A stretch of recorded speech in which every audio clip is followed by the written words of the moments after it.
અમદાવાદ મહાનગરપાલિકાની water and sewage કમિટીની બેઠકમાં વિવાદિત કોન્ટ્રાક્ટર ધ્રુવી બિલ્ડર્સ પ્રાઇવેટ લિમિટેડને ₹2.96 કરોડના 2 કામો આપવાની દરખાસ્ત મૂકવામાં આવી હતી।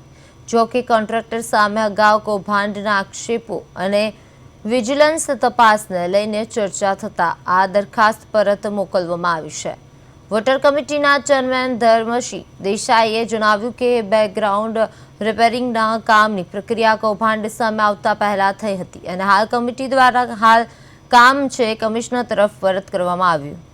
મનપાના વિજિલન્સ વિભાગ મે 2024માં પૂર્વ વિસ્તારમાં સ્ટ્રોમ વોટર અને ડ્રેનેજ લાઇનના કામમાં મેનેજમેન્ટ બુકમાં ચેડા કરવાના મામલે ધ્રુવી બિલ્ડરકોન સામે ₹81 લાખનું કૌભાંડ ઝડપ્યું હતું। કોન્ટ્રાક્ટર સામે પોલીસ ફરિયાદ અને બ્લેકલિસ્ટ કરવાની જાહેરાત છતાં હજુ સુધી કાર્યવાહી પૂર્ણ ન થતા સવાલ ઉઠી રહ્યા છે।